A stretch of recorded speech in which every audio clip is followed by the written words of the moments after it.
السلام عليكم ورحمة الله وبركاته. إن الحمد لله نحمده ونستعينه ونستغفره ونعوذ بالله من شرور أنفسنا ومن سيئات أعمالنا. من يهده الله فلا مضل له ومن يضلل فلا هادي له. وأشهد أن لا إله إلا الله وحده لا شريك له وأشهد أن محمدا عبده ورسوله أما بعد. அகிலத்தை படைத்து பரிபாலிக்கக்கூடிய எல்லாம் வல்ல அல்லாஹ்வுக்கே புகழ் அனைத்தும். அல்லாஹ்வின் சத்திய தூதர் எம்முயிரிலும் மேலான கண்மணி நாயகம் ஸல்லல்லாஹு அலைஹி வஸல்லம் அவர்கள் மீதும் அன்னவர்களை பின்பற்றி வாழக்கூடிய அனைத்து முஸ்லிம்கள் மீதும் எல்லாம் வல்ல அல்லாஹ்வின் கருணையும் சாந்தியும் என்னென்னும் நிலவட்டுமாக. சிலோன் தௌஹீத் ஜமாத்தின் மாளிகாவத்த கிளை மூலமாக ஏற்பாடு செய்யப்பட்டிருக்கக்கூடிய ரமலான் மாதத்தின் பெண்களுக்கான விசேட தர்பியா நிகழ்ச்சியிலே நாம் அனைவரும் ஒன்று கொள்ளிருக்கிறோம். இந்த ரமலான் மாதம் முழுவதும் காலையில் இன்ஷா அல்லாஹ் ஒவ்வொரு வாரமும் ஒவ்வொரு தாய்களை வைத்து நாங்கள் வகுப்புகளை நடத்தவிருக்கிறோம். இந்த வகுப்புகளில் மார்க்க அடிப்படையில் பல செய்திகளை நாங்கள் இன்ஷா அல்லாஹ் பார்க்கவிருக்கிறோம். அதில் முதலாவது வாரமாக இன்றைய தினத்திலிருந்து இன்ஷா அல்லாஹ் ஒரு வார காலத்திற்கு திருக்குர்ஆனுடைய விளக்க உரை தஃப்சீரை நாங்கள் பார்க்கவிருக்கிறோம். தஃப்சீர் என்று சொன்னால் உங்களுக்கு தெரியும், தஃப்சீர் என்ற வார்த்தைக்கு அர்த்தம் விளக்கமாக நாங்கள் ஒரு விஷயத்தை விளங்கிக் கொள்வது. குர்ஆனுக்கு பலவிதமான தஃப்சீர்கள் நீங்கள் கேள்விப்பட்டிருப்பீர்கள். தஃப்சீர் விளக்கம் இருந்தால் தான் குர்ஆன்களுக்கு விளங்கலாம் என்றெல்லாம் சொல்லுவாங்க. இப்னு கசீர் ரஹ்மத்துல்லாஹி அலைஹி அவர்கள் ஒரு தஃப்சீர் எழுதியிருக்கிறார். ரொம்ப சிறந்த நிலையில் இருக்கக்கூடிய ஒரு தஃப்சீராக இருக்குது. இன்னும் தபரி அவர்கள், பைலாவி என்று சொல்லி இன்னும் பல பேர் அவர்களுடைய காலத்தில் அவங்க குர்ஆன் வசனங்களை எப்படி விளங்கணும் என்ற அடிப்படையில் தஃப்சீர்களை எழுதி வைத்திருக்கிறார்கள். ஆனால் முஸ்லீம் சமூகத்தில் உள்ளவங்க இதனூடாக என்ன கருத்தை சொல்ல வர்றாங்கன்னா, குர்ஆன் ஹதீஸை நாங்கள் விளங்குவதாக இருந்தால், குறிப்பாக குர்ஆனை நாங்கள் விளங்குவதாக இருந்தால் தஃப்சீர் விளக்கம் இல்லாமல் எங்களுக்கு விளங்க முடியாது என்ற ஒரு கருத்தில் இருக்கிறாங்க. அது சரியான கருத்தான்றதை நாங்கள் என்ன செய்யணும், அறிந்து கொள்ள வேண்டும். குர்ஆன் வசனம் ஒன்று நாங்கள் விளங்குறோம், ஓதினால் அது விளங்கக்கூடிய நிலையில் குர்ஆன் வசனம் இருக்குதா இல்லையா? தஃப்சீர் இருந்தால் மாத்திரம்தான் குர்ஆன் விளங்குமா? பொதுமக்களுக்கு குர்ஆனை அதனுடைய மொழிபெயர்ப்பை பார்த்தால் விளங்கிக் கொள்ள முடியாதா? அல்லது அரபு தெரிந்தவர்கள் அரபியால் ஓதும் போது மாத்திரமே குர்ஆனை விளங்கிக் கொள்ள முடியுமா முடியாதா? இது போன்ற விஷயங்கள் இருக்குதா இல்லையா? இருக்குது. அப்போ இதை நாங்கள் தெரிஞ்சு கொள்ள வேண்டும். ஏண்டா இந்த குர்ஆன் என்பது முழு மனித சமூகத்திற்காகவும் அருளப்பட்ட ஒரு வேதமாக இருக்குது. உங்களுக்கு தெரியும், ஷஹ்ரு ரமலான் அல்லதி உன்சில ஃபீஹில் குர்ஆன் ஹுதல் லின்னாஸ். ரமலான் மாதத்தில் அல்லாஹ் மனிதர்களுக்கு குர்ஆனை அருளி இருக்கிறான். ஹுதல் லின்னாஸ், நேர்வழி காட்டுவதற்காக. நேர்வழி யாருக்கு? லின்னாஸ், மனிதர்களுக்கு. மனிதர்களுக்கு நேர்வழி என்று சொன்னால் எல்லா மனிதர்களும் அந்த நேர்வழியை விளங்கணுமா இல்லையா?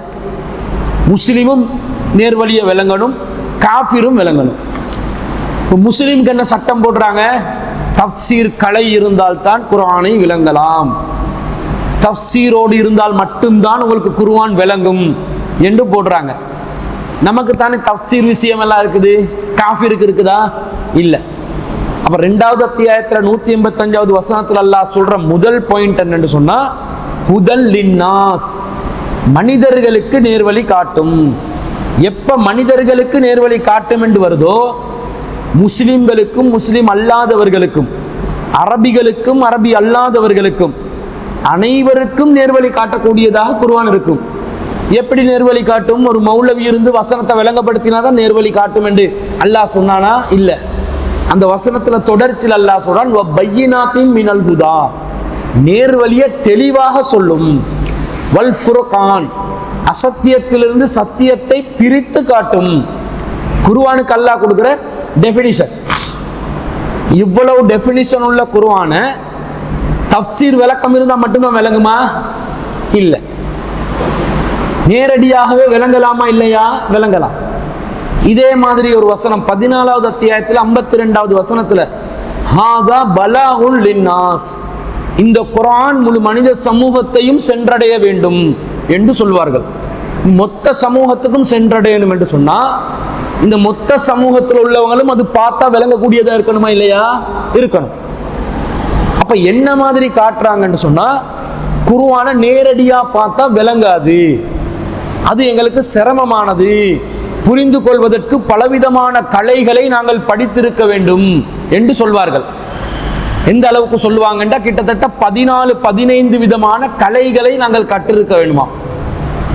அரபு மொழி, அதுல லுகத்து, நஹ்வு, மொழி, கிராமர், இலக்கணம், இலக்கியம், கவிதையுடைய சில விஷயங்கள், அதே போன்று ஹதீஸ், உசூலுல் ஹதீஸ், உசூலுல் ஃபிக்ஹ், இந்த மாதிரி பல விஷயங்கள், பலவிதமான கலைகளை தெரிந்து குர்ஆனை நீங்கள் பார்த்தால்தான் உங்களுக்கு குர்ஆன் விளங்கும் என்றாங்க.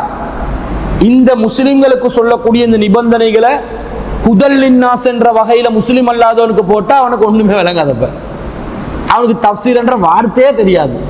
எப்படி அப்ப தஃப்சீர் இருந்தா தான் அல்லது அந்த கலையை படிச்சாத்தான் குர்ஆன் விளங்கும் என்று சொல்லலாம்? அப்படி இருந்தா அல்லாஹ் இப்படி சொல்லுவானா எல்லாருக்கும் விளங்கும் என்று சொல்லுவானா? சொல்ல மாட்டான். இன்னும் சொல்ல போனால் அல்லாஹ் எப்படி சொல்றான் என்று பாருங்க. 54வது அத்தியாயத்துல 17, 22, 32, 40 4 வசனங்கள் ஒரே மாதிரி. வலக்கது யஸ்ஸர்னல் குர்ஆன லிஸ்ஸிக்ரி, இந்த குர்ஆனை நாங்கள் விளங்குவதற்கு எளிதாக்கி வைத்திருக்கிறோம். ஃபஅல் மின் முத்தகிர், உங்களில் விளங்குபவர்கள் இல்லையா? அல்லாஹ் கேட்கிறான். குர்ஆனை விளங்குறதுக்கு லேசாக்கி இருக்கிறேன் என்றான் அல்லாஹ். விளங்குற ஆக்கள் யாரும் இல்லையான்னு கேட்கிறான். 4 இடத்துல திருப்பி யாருக்கிட்ட அல்லாஹ் கேட்கிறான்? மக்கத்து காஃபிர்களிடம் கேட்கிறான். மக்கத்து காஃபிர்கள் முஸ்லிம்களா? இல்ல, அரபிகளா இருந்தாங்க. அரபி பேசக்கூடிய முஸ்லிம் இல்லாத ஒருவனுக்கு கூட குர்ஆன் வசனத்தை சிந்திச்ச உடனே விளங்கக்கூடிய அளவுக்கு லேசாக்கி தான் அல்லாஹ் தந்திருக்கிறான். கஷ்டமா அல்லாஹ் தந்தானா? பொதுவாக உலகத்தில் இருக்கக்கூடிய எந்த இலக்கிய நூலை நீங்கள் எடுத்துக்கொண்டால் தரத்தில் உயர்ந்ததாக இருந்தால் அது விளங்கி கொள்றதுக்கு கஷ்டமா இருக்கும். இப்ப தமிழ் மொழியில உள்ள இலக்கிய நூட்கள் அது எல்லாத்தையும் சரளமா ஒரு பாமரனுக்கு விளங்கக்கூடிய விதத்துல அமைந்திருக்குமா? கற்க கசடர கற்றதை கற்ற பின் நிற்க அதற்கு தக என்றும் போது தமிழ் பேசக்கூடியவர்களுக்கே அதுக்கு ஒரு விளக்கம் உண்டு, எளிதா கொடுத்தா தான் விளங்கும். கற்றதை கற்ற பின் நிற்க அதற்கு தக, படிக்கிறாயா படி, ஒழுங்கா படி, படிச்ச படி வாழு, இதான் அர்த்தம். அதை எளிமையா சொல்லி கொடுக்கணும்.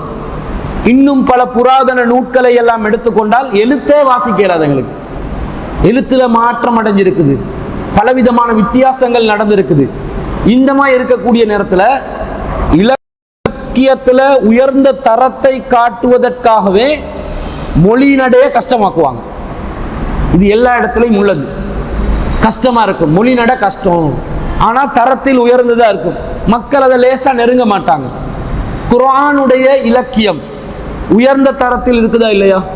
உயர்ந்த தரம், ஹை குவாலிட்டி லிட்ரேச்சர், கிராமர் குர்ஆன்ல. இன்னும் சொல்ல போனால் அரபு மக்கள் இலக்கிய நூட்கள் என்று எதையுமே வச்சிருக்கல, இலக்கணத்துக்கு நூட்கள் என்று எதுவும் வச்சிருக்கல, லிட்ரேச்சருக்கும் வச்சிருக்கல, கிராமருக்கும் வச்சிருக்கல. கவிதைகளை தான் சொல்லி எழுதி தொங்க விடுவாங்க. சபுல் முஅல்லகாத் என்று 7 கவிதைகளை அவங்க காபால என்ன செஞ்சு வச்சிருந்தாங்க? தொங்க விடப்பட்ட நிலையில் வைத்திருந்தார்கள். 7 கவிதைகள் காபால சிறந்த நடையில், மொழி நடையில் உள்ள கவிதைகளை தொங்க விடுவார்கள். அந்த பழக்கம் ஜாயிலியா மக்கள் கிட்ட இருந்துச்சு. ஆனா இலக்கிய நூட்களா எதையும் வச்சிருக்கல. குர்ஆன் அருளப்பட்ட பிறகுதான் அரபு மொழிக்கே இலக்கண நூல் ஒன்று உருவாகுது. இலக்கண நூல் குர்ஆன் தான். அப்ப குர்ஆன் எந்த அளவுக்கு உயர்ந்த தரத்துல இருக்கும்? இலக்கணத்துல, கிராமர்ல, இலக்கியத்துல, லிட்ரேச்சர்ல எப்படி இருக்கும்? எல்லாம் ஆச்சரியப்பட்டாங்களே குர்ஆன் வசனங்களை கேட்ட உடனே. என்ன வசனம் இது, என்ன தரம் இது, எங்களுக்கு தான் கணக்கு இல்லாம இருக்குது. நாங்கெல்லாம் யோசிக்கிறதே இல்லை, ஓதுறதே ஒரு சோம்பேறித்தனமாக தான் ஓதுறது, ஆர்வமா ஓதுறோமா இல்லை. அப்ப நமக்கு கணக்கு இல்லை. ஆனா அந்த மொழி பற்றுள்ள, மொழி வெறி பிடித்தவர்கள் இருந்தார்கள் அந்த காலத்துல. அவங்க குர்ஆனுடைய தரத்தை பார்த்து வியப்படைஞ்சாங்க. மூக்குல விரல வைக்கிற அளவுக்கு, நாங்க எழுதுற கவிதைகளை ஏப்பம் விட்டு சாப்பிடுற அளவுக்கு என்ன மாதிரி இலக்கணமா இருக்குது என்றாங்க. ஆனா அது இறைவனுடைய புத்தகம் என்றதனால இலக்கணத்திலையும் இலக்கியத்திலையும் உயர்ந்த தரத்தில் வைத்து அனைவரும் விளங்கக்கூடியதாகவும் அல்ல வைக்கிறான். பொதுவா இது கன்ட்ரடிக்ஷனா வரும். உயர்ந்த தரத்துல இலக்கணம் இருந்தா இலக்கியம் இருந்தா மக்களுக்கு விளங்காது, மக்களுக்கு விளங்கினா உயர்ந்த தரம் இருக்காது. இப்போ ஒரு பாட்டு, கல்யாணம் தான் கட்டிக்கிட்டு ஓடி போகலாமா, ஓடி போயிட்டு கல்யாணம் தான் கட்டி கொள்ளலாமா? ஒரு பார்க்கும் போதே தரம் குறைஞ்சதா தான் இருக்குது. அந்த இப்போ வார பாட்டுகள் எல்லாம் ஒரு பாட்டு மாதிரி இருக்குதா? சக்கட புக்கட சக்கட புக்கட சக்கட புக்கடன்னு சத்தம் தான் கேட்கும், ஒரு கருத்து இருக்காது. இப்போ நான் இசையை ஆதரிக்கல, ஆனால் ஒரு 50களில் 60களில் 70களில் 80களில் வந்த பாட்டுகளில் ஏதாவது ஒரு கருத்து எடுக்கலாம். எப்போ கேட்டாலும் அந்த கருத்தொண்டு சரி மக்களுக்கு இருக்கும். இப்போ கருத்தும் இல்லை, ஆனால் தர லோக்கலில் கொடுக்குறான். என்னென்னமோ வார்த்தைகளை சொல்லி பாட்டுகளில் அந்த பாடல்களை சுவையை ஊட்டணும் என்ற பேரில், நவீன கால மக்களுக்கு விளங்கணும் என்ற பேரில் கண்டதையும் என்ன செய்கிறான், பாடல்களில் போடுறான். அப்படி இருக்கக்கூடியது தரம் குறைஞ்சதை எங்களுக்கு விளங்குது. சிங்களத்தில் ஒரு பாட்டு எழுதினான், அது ஒரு 10-20 வருஷம் ஆகுது. சிறி சங்கபோதி மாளிகாவே தீமா தெக்க பனை ஹனக்கட்ட பெட்டதேன் அல்ல பந்த ரங்க விந்த உண்ட குண்டலாம சித்த பந்த கால மாளிகாவே இந்த கிந்தது சொய அனுமோன்னு ஒரு பாட்டு இருக்குது. நான் அல்ல பந்த ரங்க விந்த இந்த மிந்த கிந்த கித்த என்னடா சொல்றீங்க நீங்க? அது ரெப் பண்றான், தரத்தை கொடுக்க பார்க்கறான், கொடுக்க முடியல. மக்களுக்கு ஏதாவது ஒன்று விளங்குறதுன்னு பார்த்தா விளங்கவும் செய்தில சிலதுகள் தரமும் இல்லை விளக்கமும் இல்லாத அளவுக்கு பாடல்கள் அமைக்கிறான். இந்த பாடல்கள் இதுகள்ல தான் எல்லாம் இலக்கியம் இலக்கணம் எல்லாம் வரும்.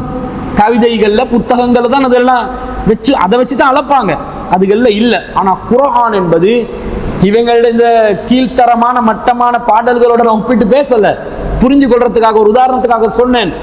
மிக மிக உயர்ந்த தரம், இலக்கணமும் உயர்ந்தது, இலக்கியமும் உயர்ந்தது, அனைவரும் விளங்கக்கூடியது. விளங்கக்கூடியதுன்னா சும்மா விளங்குறது இல்லை. நான் ஒரு புத்தகத்தை எழுதி எல்லாருக்கும் விளங்குது தானே வாசிங்கன்னு சும்மா இருப்பேன். புத்தகத்தை கையில கொடுத்து படிச்சிங்களா விளங்கிச்சா, படிச்சிங்களா விளங்கிச்சா, சிந்திச்சு பார்த்தீங்களா, என்ற வார்த்தைகளை சிந்திச்சு பார்த்தீங்களா விளங்கிச்சா, என்ற சிறுகதை அல்லது தொடர்கதை நன்றாக இருந்ததா, எழுத்து வடிவம் நன்றாக இருந்ததான்னு கேட்டு கேட்டு இருப்பேனா?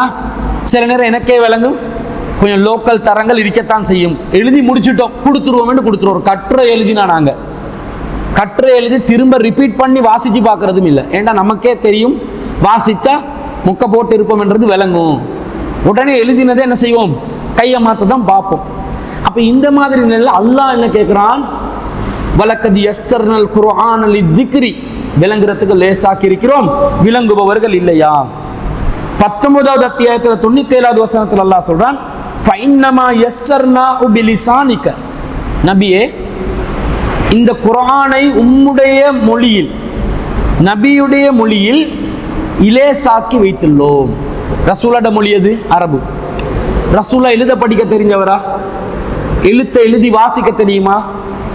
உதைபியா உடன்படிக்கையில் ரசூல்லாவுடைய பேரை அந்த ஒப்பந்தம் செய்யும் போது முஹம்மது ரசூலுல்லான்னு போட்டிருந்தாங்க. அல்லாவின் தூதர் முஹம்மதுக்கும் காஃபிர்களுக்கு அந்த மக்கத்து குறைஷிகளுக்கு மத்தியிலான உடன்படிக்கை. அவங்க இந்த முகமது ரசூலுல்லான்றதை வெட்ட சொல்றாங்க. உங்களை முகமது ரசூலுல்லான்னு நாங்கள் ஏற்றுக்கொண்டு இருந்தா இந்த பஞ்சாயத்து வராதே, நாங்கள் தான் ரசூலுல்லாவை உங்களை ஏற்றுக்கொள்ளலையே, நீங்கள் அப்துல்லாட மகன் முகமது என்று எழுதுங்கன்றாங்க. அப்போ ரசூல்லா சஹாபாக்களுக்கு சொல்றாங்க, பக்கத்தில் அலி பின் அபி தாலிப் ரலியல்லாஹு அன்ஹு அவர்கள், என் பேர் இருக்கிற இடத்த அழிங்கன்றாங்க, என் பேரை அழிங்க. அவர் சொல்றாரு, அழிக்க முடியாது, உங்களோட பேரை நான் அழிக்க மாட்டேன், ரசூலுல்லான்ற வார்த்தை எனக்கு கையால் அழிக்க இயலாது. அப்ப நபி ஸல்லல்லாஹு சொல்றாங்க, என் பேர் இருக்கிற இடத்த சொல்லுங்க, நான் அழிக்கிறேன்ன்றாங்க. அந்த அளவுக்கு பேரை கூட ஐடென்டிஃபை பண்ண முடியாத அளவுக்கு எழுதுவதற்கும் வாசிப்பதற்கும் தெரியாது. ஆனா அல்லாஹ் சொல்றான், உங்களோட மொழியில நாங்கள் லேசாக்கி இருக்கிறோம். எதுக்கு? நபி வந்து அந்த மக்களுக்கு விளங்கப்படுத்துறதா இருந்தா லேசான ஒரு இலக்கணத்துல இலக்கியத்துல லேசான மொழி நடையில கொடுத்தா தான் லேசா இருக்கும் இல்லையா? ஏன்னா அவங்க படிக்கலையே வாசிக்கலையே. அல்லாஹ் சொல்றான், லித்துபஷ்ஷிர பிஹில் முத்தகீன், இறையச்சம் உள்ளவர்களுக்கு நீங்கள் நற்செய்தி சொல்வதற்கும், வத்துந்திர பிஹி கௌமன் லுத்தா, யாரெல்லாம் எச்சரிக்கை செய்யப்பட வேண்டும் என்று இருக்கிறார்களோ அவர்களுக்கு எச்சரிக்கை அந்த சமூகத்துக்கு எச்சரிக்கை செய்வதற்காகவும் இந்த குர்ஆனை நாங்கள் தந்திருக்கிறோம். பாவிகளுக்கு எச்சரிக்கை செய்யவும், நல்லவர்களுக்கு சுபசோபனம் உண்டாகும் என்று அறிவுறுத்தவும் இந்த குர்ஆனை உங்களோட மொழியில நாங்கள் லேசாக்கி இருக்கிறோம். இப்போ ரசூல்லா வந்து குர்ஆனை சொல்லும்போது லேசா இருக்கு, எல்லாருக்கும் விளங்கும், எல்லாரும் புரிந்து கொள்வார்கள். ரசூல் ஸல்லல்லாஹு அலைஹி வஸல்லம் அந்த மக்களுக்கு வந்து குல் யா அய்யுல் காஃபிரூன் லா அபுது மா தஅபுதூன், காஃபிர்களே, கரண்ட் பிடிச்சு, காஃபிர்களே நீங்கள் வணங்குவதை நான் வணங்க மாட்டேன் என்று சொல்லும்போது இதுக்கு தஃசீர் விளக்கம் எல்லாம் யாராவது பக்கத்தில் இருந்து ஓட்டி கொண்டிருக்கணுமா? தேவையில்லை. குல் என்ற போல சொல் என்று அர்த்தம், யா அய்யுல் காஃபிரூன் காஃபிர்கள் என்று அர்த்தம், லா அபுது என்றா நான் வணங்க மாட்டேன் என்று அர்த்தம், மா தஅபுதூன் என்றா நீங்க வணங்கக்கூடியதுன்னு அர்த்தம். சிம்பிளா சொல்லுவாங்க, அது அவங்களுக்கு விளங்கும். விளங்கிதான் சண்டை பிடிச்சான், விலங்காட்டி சண்டை பிடிச்சிருப்பானா? இப்ப நாங்க பள்ளிவாசல்கள் எல்லாம் தமிழ்ல தான் பயான் பண்றது. இந்த நாட்டில் பெரும்பான்மையான மக்கள் சிங்கள மக்கள் 74%. அவங்களுக்கு நாங்க சொல்ற மெசேஜ் தெரியா, அதனால தான் இன்னும் 74ஆவே இருக்கிறாங்க பெரும்பான்மையா. நாங்க தமிழ் பேசக்கூடியவங்க எங்கட மக்களை ஜனப்பெருக்கத்தை பெருக்கி கொண்டு இருக்கிறோம். அவங்களுக்கு தெரியல, மொழி தெரியா, அதனால எதிர்ப்பு குறவு. ஆனா எங்கட வளர்ச்சியை பார்க்குறாங்க. எங்களுக்குள்ள பிள்ளைகளை பெற்றுக்கொண்டு ஆக்கள் ஜனத்தொகையை கூட்டி கொண்டிருக்க போல வளர்ச்சியை பார்த்து பொறாமப்பட்டு சண்டை பிடிக்கிறான். எந்த கடைக்கு போனாலும் நம்ம ஆக்கள் தான், சாப்பாடு கடைக்கு போனாலும் இஸ்காஃபுகள் நிறைஞ்சிருக்கு, உடுப்பு கடைக்கு போனாலும் இதுதான், கோல் பேஸுக்கு போனாலும் விளையாட்டு மைதானத்துக்கு போனாலும் எதுக்கு போனாலும் நம்ம ஆக்கள் ஜெகஜோதியா வாழ்றதை பார்த்து ஒரு விதமான பொறாமை ஏற்படும். என்னடா இவங்க குடும்பத்தில் ஒத்தந்தான் சம்பாதிப்பான், ஆனால் எல்லாரும் நல்ல சந்தோஷமா இருக்கிறாங்க. செலவழிக்கிறதா நம்ம மக்கள் என்னதான் இருந்தாலும் செலவழிப்பாங்க. சாதாரண ஒரு நடுத்தரமான குடும்பமா இருந்தாலும் சாப்பாட்டுக்கு செலவழிப்பாங்க, கஞ்சத்தனம் பார்க்க மாட்டாங்க. அப்ப இந்த நிலையில அவர்கள் எங்களோட பொறாமப்பட்டு சண்டை பிடிக்கிறாங்களே தவிர நாங்க சொல்ற மெசேஜ் மட்டும் அவங்களுக்கு போச்சேன்டா. ஏனென்றா எச்சரிக்கை செய்யப்பட வேண்டிய சமூகத்துக்கு எச்சரிக்கை செய்வதற்காக இந்த குர்ஆன் என்றான் அல்லாஹ். இந்த செய்தி எச்சரிக்கைக்காக போயிட்டு இருந்தால் எங்களோட வந்து கண்டிப்பா என்ன செய்வாங்க, பிரச்சனை பண்ணி கொண்டிருப்பார்கள், விவாதங்களுக்கு அழைப்பார்கள், எங்கட மார்க்கம் சத்தியமா அவங்கட மார்க்கம் சத்தியமா என்று பேசுவதற்காக முன் வருவார்கள். அந்த நிலைமையை நாங்க உருவாக்கினோம். ஒரு காலத்துல உருவாக்கும் போது நம்ம ஆக்கள் என்ன பண்ணா, சண்டை பிடிக்க கூடாது, ஒத்துமையா போகணும். இதெல்லாம் யாரு தெரியுமா இந்த கருத்துல இருக்கிறது?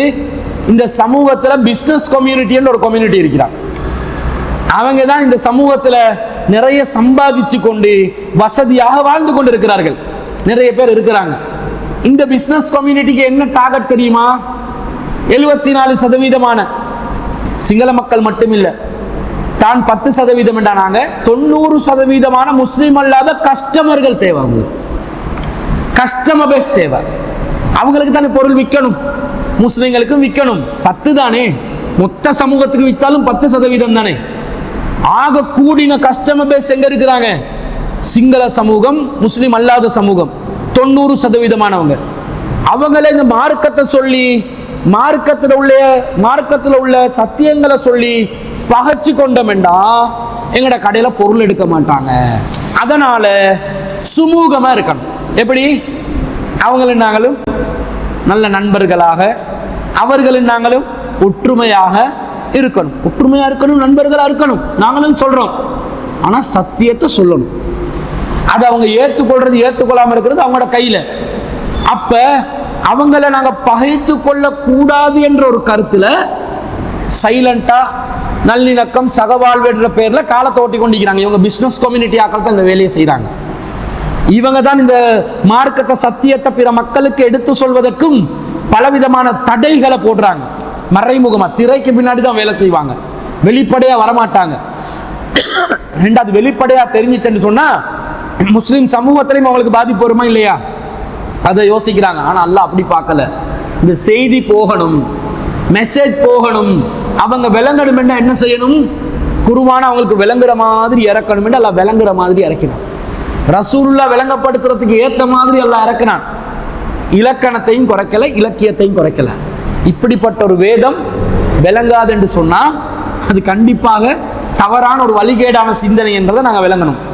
44வது அத்தியாயத்தில் 58வது வசனத்தில் அல்லாஹ் சொல்றான், ஃபைன்னமா யஸ்ஸர்னாஹு பிலிசானிக, நபியே உங்களோட மொழியில நாங்கள் இதை லேசாக்கி இருக்கிறோம்.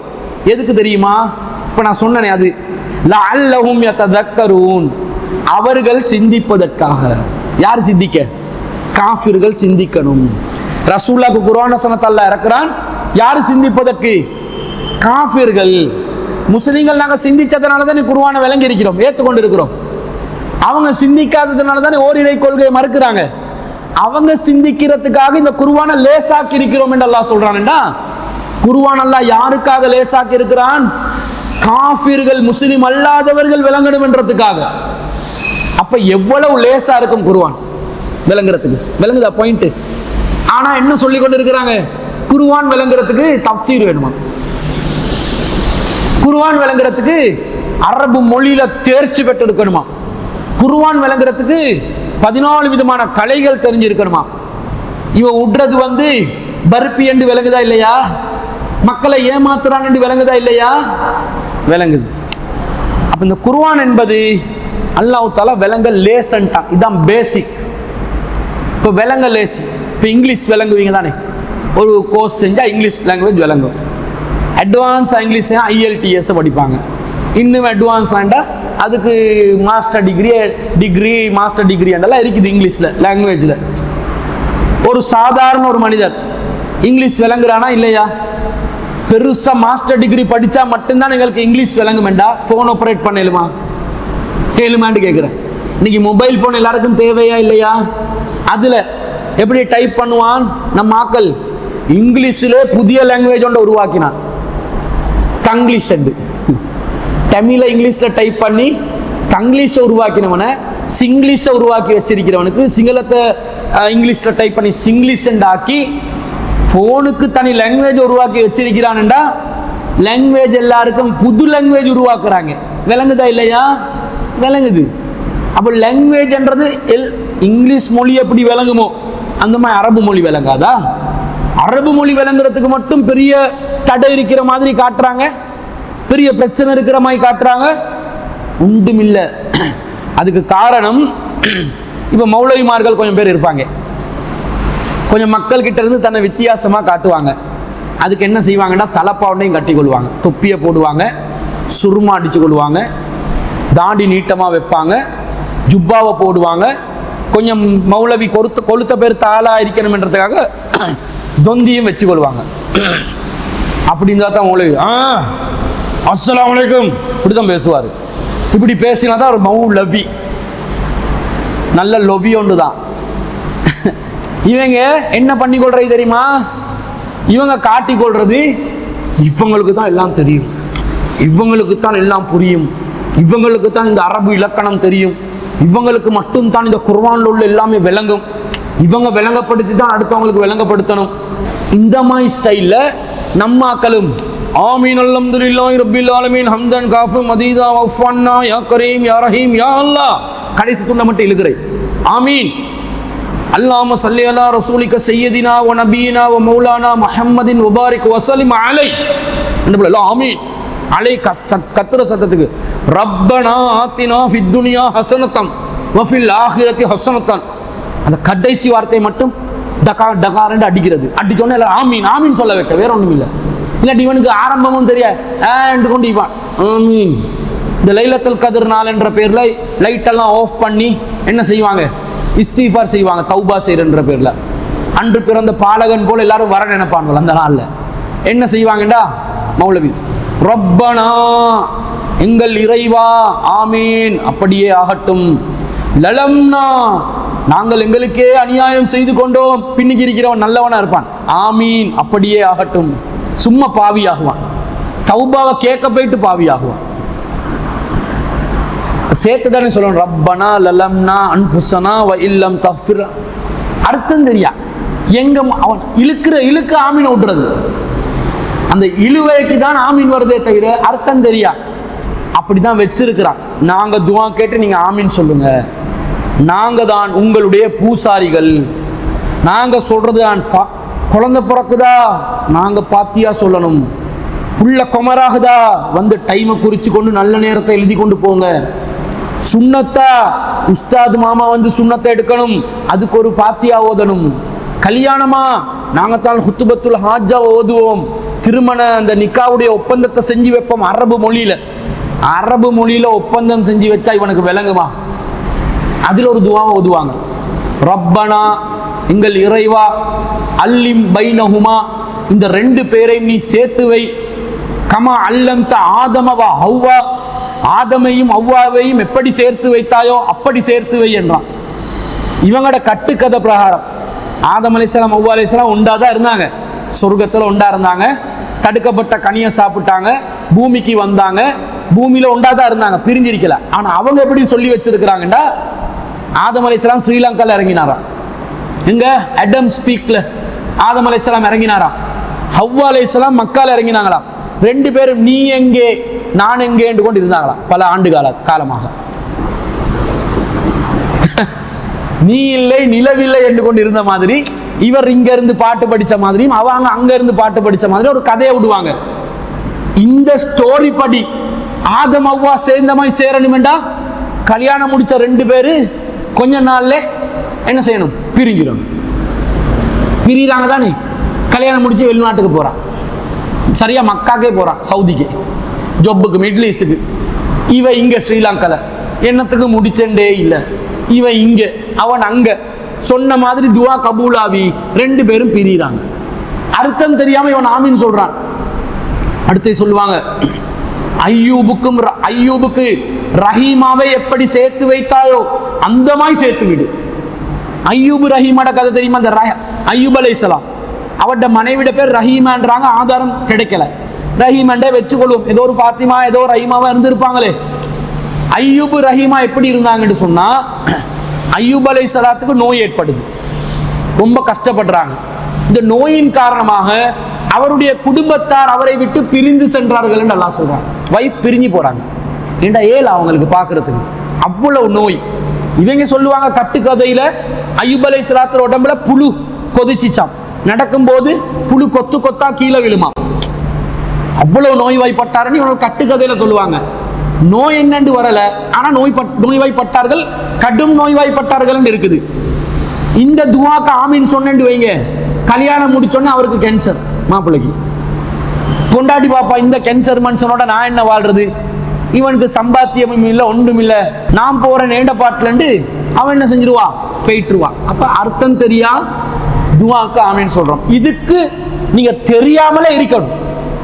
தெரிஞ்சா கேள்வி கேட்டுருவான், என்ன ஐயூப் ரஹீம்ன்றீங்க, என் மேல புழு கொதிக்கவா, என் பொண்டாட்டி என்ன விட்டு போகவா, எதுக்கு ஐயூப் ரஹீமோட துவாவை கேட்குறீங்க? அதுக்கு ஆதாரம் இல்லை, வேற விஷயம். எதுக்கு கேட்குறீங்கன்னு கேள்வி கேட்பானா இல்லையா? கேள்வி கேட்பான். அப்ப இதுக்காக விளங்கக்கூடாது, நீங்க யாரும் விளங்கக்கூடாது. விளங்காத எரும மாடுகளாகவே இருந்தால்தான் நம்மை போன்றவர்களுடைய வாழ்க்கை ஓடும். அப்ப எல்லாத்துக்கும் எங்களை நாடி நீங்க வரணும். அப்ப இந்த மாதிரி ஒரு சூழ்நிலை நாங்க பார்க்கிறோம். நாங்க என்ன செய்யணும்?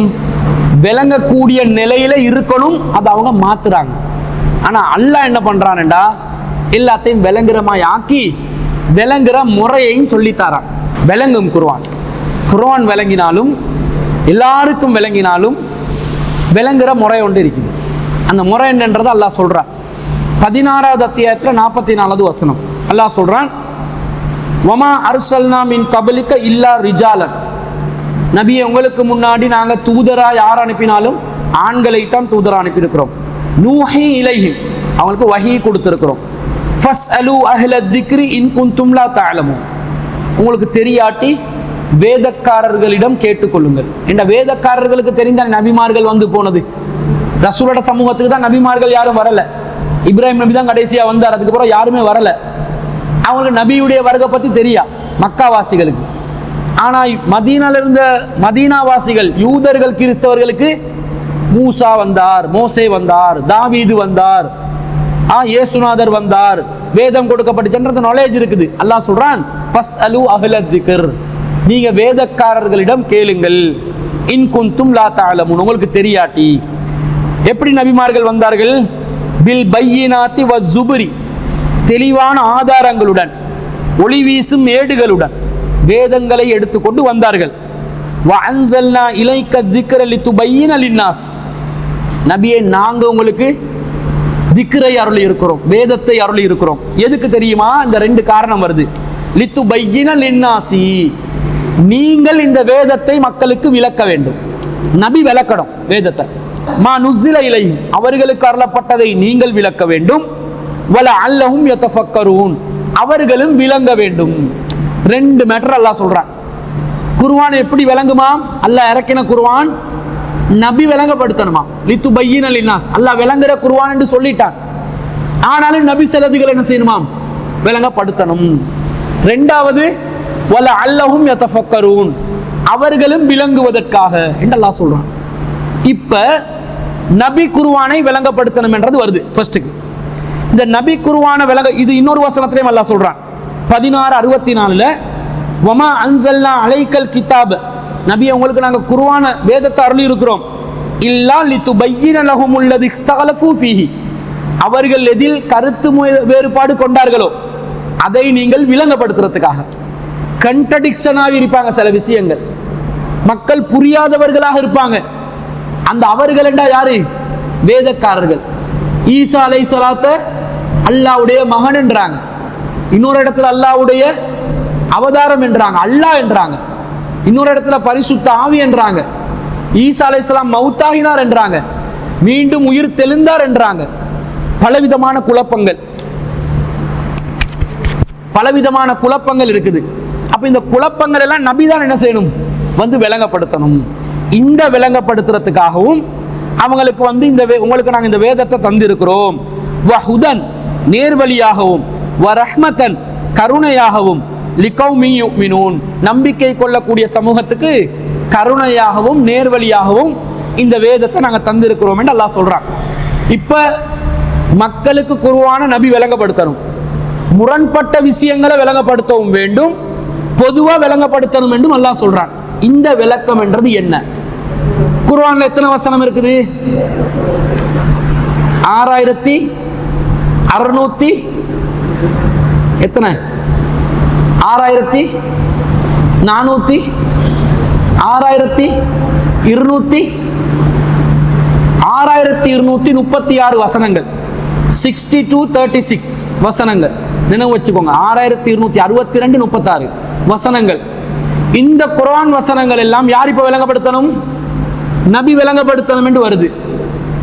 குர்ஆன் வசனம் பொதுவா பார்த்தா அப்படித்தானே வருது. லிதுபையின லின்னாசி மா நுஸ்ஸில இலைஹிம், மக்களுக்கு அருளப்பட்டதை நபியை நீங்க விளங்கப்படுத்தணும் என்றா மக்களுக்கு அருளப்பட்ட 6236 வசனத்தையும் யார் விளங்கப்படுத்தணும்? ரசூலுல்லாஹ் விளங்கப்படுத்தணும் என்றா ஆகுது. இப்ப வாங்க குர்ஆன்ல உள்ள 6236 வசனங்களுக்கும் நபி ஸல்லல்லாஹு அலைஹி வஸல்லம் அவர்களுடைய விளக்கம் இருக்கிறதா? குர்ஆன்ல இருக்கிற எல்லா வசனங்களுக்கும் குல் ஹுவல்லாஹு அஹத், இதுக்கு ரசூலுல்லாஹ் சொன்ன விளக்கம் என்ன? அல்லாஹு ஸமதுக்கு ரசூலுல்லாஹ் சொன்ன விளக்கம் என்ன? லம் யலித் வலம் யூலதுக்கு ரசூலுல்லாஹ் சொன்ன விளக்கம் என்ன? வலம் யகுல் லஹு குஃபுவன் அஹதுக்கு ரசூலுல்லாஹ் சொன்ன விளக்கம் என்ன? ஹதீஸ்ல வரணுமா இல்லையா? ரசூலுல்லாஹ் விளங்கப்படுத்தணும்னா என்ன அர்த்தம்? குர்ஆன் வசனத்தை கொண்டு விளங்கப்படுத்துறது இல்ல, ரசூலுல்லாஹ் ஹதீஸ்ல விளங்கப்படுத்தணும், நபி மொழிகள் மூலமாக விளங்கப்படுத்தணும். 6236 வசனங்களுக்கும் 6236 ஹதீஸ்கள் குர்ஆன் வசனத்துக்கு விளக்கமா வந்திருக்குதான்னு கேட்கிறேன். இல்ல, வரலையே. வந்தா தெரிஞ்சுக்குமே. அல்ஹம்துலில்லாஹி ரப்பில் ஆலமீன், இதற்கு விளக்கமாக நபி ஸல்லல்லாஹு அலைஹி வஸல்லம் இதை சொன்னார்கள். வந்திருக்கணுமா இல்லையா? வந்திருக்கணும். குர்ஆன் வசனங்களுடைய எண்ணிக்கைக்கு ஈக்குவலான அதை விளங்கப்படுத்திய நபிகளாருடைய பொன்மொழிகள் வந்திருக்கணுமா இல்லையா? வந்திருக்கணும். அப்படி வரல. புகாரில 7500 சொச்சம் ஹதீஸ் இருக்குது. அந்த 7500 சொச்சம் ஹதீஸ்ல 6236 ஹதீஸ் குர்ஆனுக்கு விளக்கமா வந்திக்கணும். அப்படி வந்திக்குதா? வரல. அப்ப என்ன அர்த்தம்? நபி விளங்கப்படுத்தணும். முதல்ல அல்லாஹ் என்ன சொன்னா? குர்ஆன் எல்லாருக்கும் விளங்கும் என்றான், காஃபிருக்கும் விளங்கும் என்றான். இந்த வசனத்துல என்ன சொல்றான்? அவங்களும் விளங்கிக் கொள்ளணும், நபியும் விளங்கப்படுத்தணும் என்றான். இது முரண்பாடா? இல்ல, இதுல எந்த முரண்பாடும் இல்லை. குர்ஆன் அனைவருக்கும் விளங்கக்கூடியதாக இருக்கும்.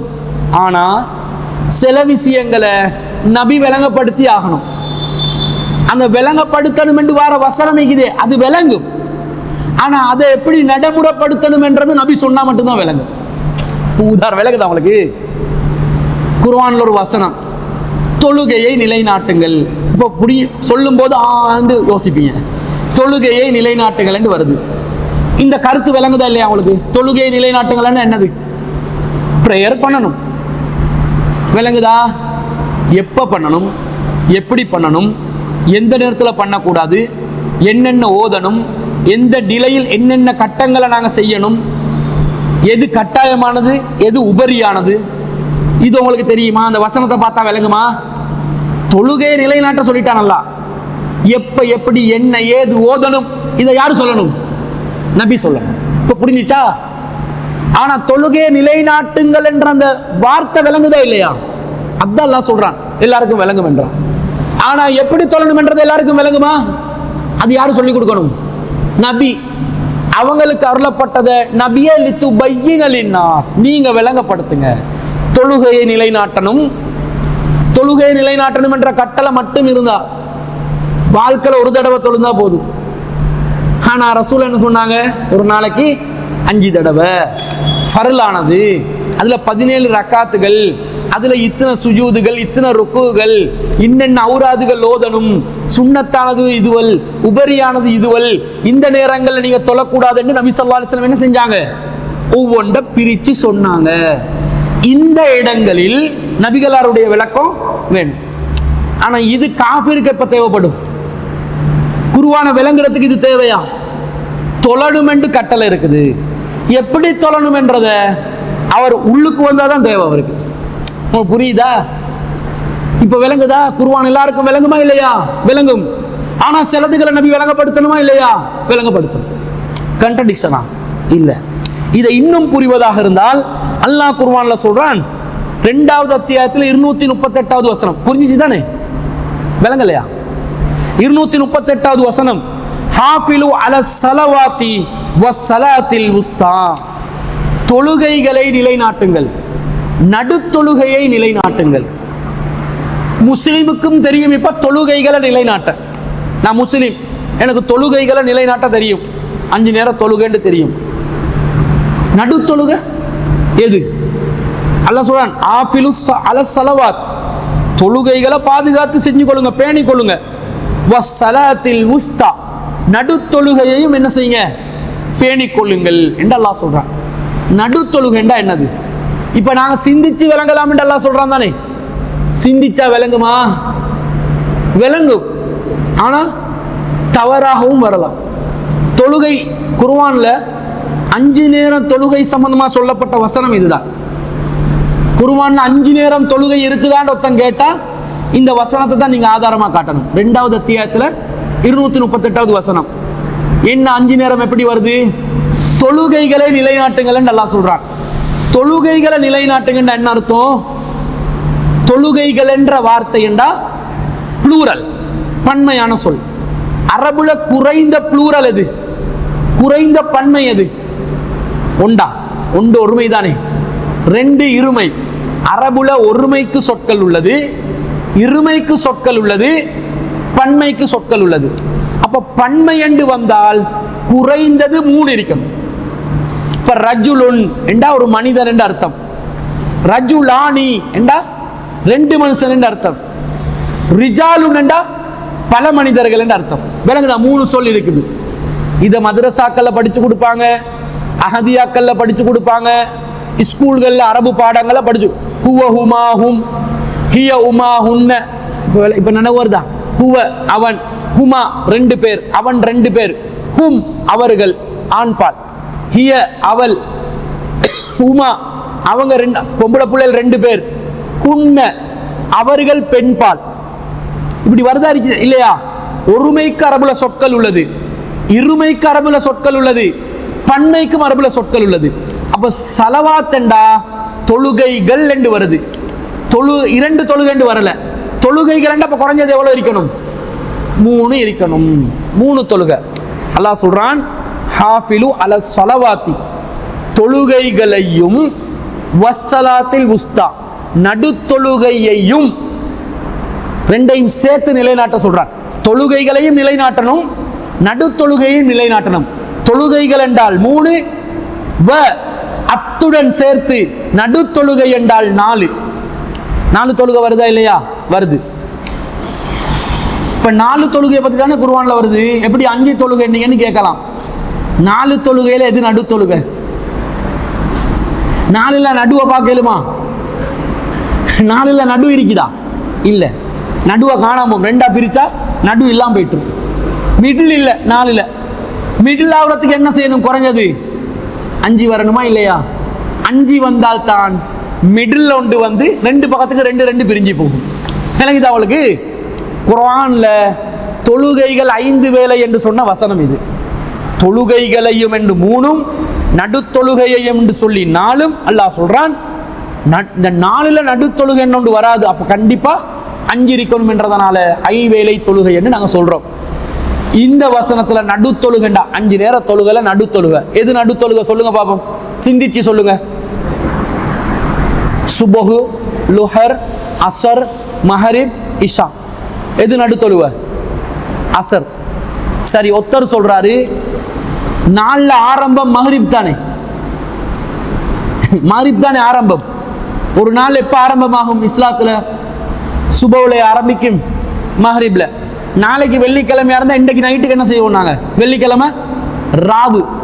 முதல்ல ராவு தான் வரும், இராவு. அதுக்கு பிறகுதான் பகல். அப்படித்தானே? உலகம் ஃபர்ஸ்ட்டுக்கு இருட்டா தானப்பா இருந்துச்சு. அதனால இருட்டு ஃபர்ஸ்ட்டுக்கு, பிறகுதான் வெளிச்சம் வந்துச்சு. சூரியன் நல்லா படைக்கிறான், அது பிறகுதான் வெளிச்சம். அப்ப பிறகுதான் வெளிச்சம். இரவு முழுவதும் ஆரம்பம், பகல் பின்னாடி வரும். வெள்ளைக்காரன் வந்து பார்த்தா இது கரைச்சல் பிடிச்ச வேலை, குழப்பி விட்டுறணும் முஸ்லிம்களை. நாங்க என்ன செய்ய? நாளை நடு இரவுல ஆரம்பிப்போம். ஆரம்ப இரவுல ஆரம்பிக்கணும், மஹரிப்ல இரவு. அவன் என்ன செஞ்சான்? மிட் நைட் ஆக்கினான். வெள்ளைக்காரன் கேலண்டர் படி டேட் ஆரம்பிக்கும் எப்ப? நடுஜாமம் 12 மணிக்கு. பாதி இரவுல பாதி, பகல்ல முழுசு, மறு இரவுல பாதி தான் அவன் ஒரு நாள். குழப்பம். இஸ்லாம் என்ன சொல்லுது? இரவுல முழுவதும், இரவுல அரைப்பாதி, பகல் அரைப்பாதி, நாள் கம்ப்ளீட் ஆகும். இப்போ ஒருத்தர் சொல்றாரு ஒரு நாள்ல நடு தொழுகை தானே, மஹரிப் தான் ஃபர்ஸ்ட் தொழுகை, 2வது தொழுகை இஷா, 3வது தொழுகை சுபஹு, 4வது தொழுகை லுஹரு, 5வது தொழுகை அசரு. இப்ப நடு தொழுகை சுபஹு என்கிறார். என்ன பண்றது? இப்ப எது நடு தொழுகை? இப்ப கன்ஃபியூஸ் ஆகுது. நாங்க சிந்திச்சா கன்ஃபியூஸ் ஆகுதா இல்லையா? கன்ஃபியூஸ் ஆகுது. ஆனா அதுக்கு ரசூல் ஸல்லல்லாஹு அலைஹி வஸல்லம் விளக்கம் சொல்றாங்க. புகாரில 6396வது செய்தி. குன்னா மஅன் நபி ஸல்லல்லாஹு அலைஹி வஸல்லம் யௌமல் ஹந்தக். ஹந்தக்குடைய நாளில் நாங்கள் நபி ஸல்லல்லாஹு அலைஹி வஸல்லம் அவர்களுடன் இருந்தோம். ஃபகால மல அல்லாஹு குபூரஹும் வ புயூதஹும் நாரா. இந்த யூதர்களுடைய வீடுகளையும் கபறுகளையும் அல்லாஹ் நெருப்பால் நிரப்பட்டும். காரணம், கமா சாலூனா அன் ஸலாத்தில் உஸ்தா. அவர்கள் எங்களை நடுத்தொழுகையை தொழ முடியாமல் ஆக்கிவிட்டார்கள். ஹத்தா காபத்தி ஷம்சு. சூரியன் மறையும் வரைக்கும் நடுத்தொழுகையை தொழ விடாம ஆக்கிட்டாங்க. சூரியன் மறையும் போது தொழுவது மறைகிறதுக்கு முன்னாடி அசர். அந்த ஹதீஸ்ல வருது வஹிய ஸலாத்துல் அஸ்ரி.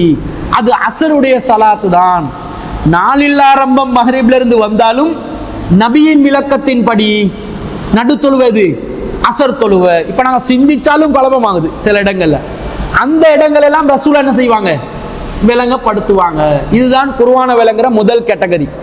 நபியின் விளக்கம் வேண்டும். எல்லா வசனத்துக்கும் நபி விளங்கப்படுத்திக்கிறாங்களா? இல்ல. தேவைப்படுற இடங்களுக்கு மட்டும் ரசூலா விளக்கத்தை கொடுத்துட்டாங்க. அது குறிப்பிட்ட எண்ணிக்கையில தான் இருக்குது. தேடி கண்டுபிடிச்சா எடுத்துடலாம்.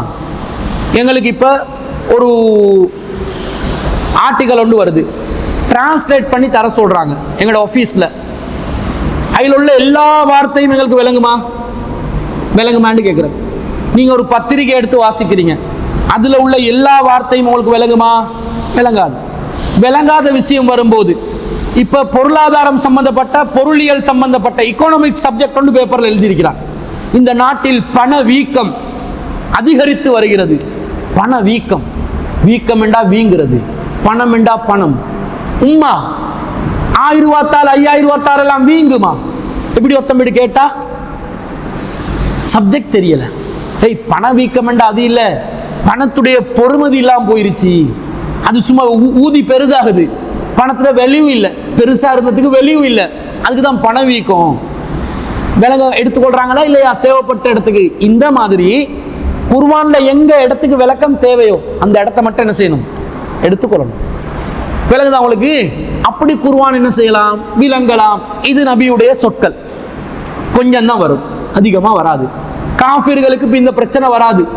முஸ்தான்றது என்னன்னு தேடுறது அவனுக்கு பிரச்சனை, இறைவன் யாருன்னு கண்டுபிடிக்கிறது தான் பிரச்சனை. அதுக்கு தேவையான எல்லாமே அல்லாஹ் குர்ஆன்ல விளங்கப்படுத்துறான். இது ஒரு வழிமுறை. ரெண்டாவது என்னது, வலஅல்லஹும் யதஃபக்கரூன், மக்களும் சிந்தித்து விளங்க வேண்டும். குர்ஆனை யோசிச்சு விளங்கணும். எப்பயாவது குர்ஆன் வசனம் கொண்ட யோசிச்சிருக்கிறீங்களா? யோசிச்சு விளங்கி இருக்கிறீங்களா? யோசித்து பார்த்தால் எனக்கு இவ்வளவு விளக்கம் வருது, அப்படி யோசிச்சிருக்கிறீங்களா? யோசிக்கிறது இல்லை. யோசிக்கணும் என்றான் அல்லாஹ், அல்லாஹ்வை நினைக்கணும் என்றான்.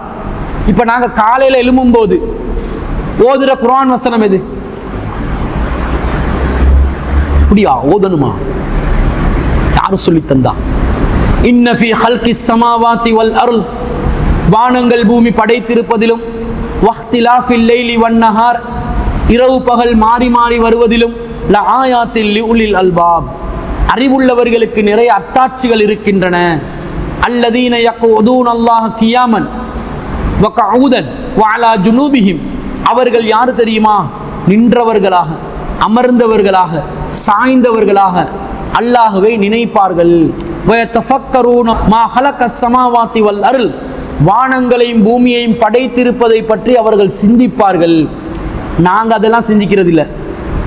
அடுத்த நாள் வெள்ளை கிளம்பி என்ன ட்ரெஸ் உடுக்கணும், அடுத்த நாள் வெள்ளை கிளம்பி அந்த நாளில் என்ன சமைக்கணும், அடுத்த நாள் வெள்ளை கிளம்பி அந்த நாளில் என்னென்ன வேலை பார்க்கணும், இது மட்டும்தான் எங்களோட தலையில் இருக்குது. அல்லாஹ்வை பற்றி சிந்திக்கிறது, இந்த யூனிவர்ஸை பற்றி சிந்திக்கிறது, இந்த எண்ணம் எல்லாம் இல்லை. ஆனால் ஃபேஸ்புக்கில் ஸ்டேட்டஸ் என்ன போடலாம், அல்லது டிக்டாக்ல வீடியோ என்ன செய்யலாம். சிலதுகளுக்கு பைத்தியம் பிடிச்சுதான் டிக்டாக்ல வந்து பைத்தியம் பிடிச்சி அலைதுகள். அதுல எதையாவது ஒரு கத்தத்தை போடணும் என்று எதையாவது ஒன்றை போட்டு போட்டு போட்டு எனக்கு ஆக கடுப்பேற இடம் என்ன தெரியுமா? இந்த கிழவன்மார்கள் கொஞ்சம் கொஞ்சம் வந்து ஆடுறானோல் பாருங்க. கபருக்கு போற வீடு போ போ என்றது, சுடுகாடு வா வா என்றது. இவன் இந்த கொண்டு டிக்டாக்ல பாஷாட பாட்டை போட்டு ஆடுறான். இவன் வீட்டுல மகன்மார்கள் இருந்து திருத்துற இல்லையா, இவன் வாப்பா தான், மூத்தவன் தான், வயசாளி தான், கிறுக்கு பிடிச்சதுனால தான் ஆடுறான். சரி, நீ ஆடுறிய, உருப்படியாவது ஆடுறியா?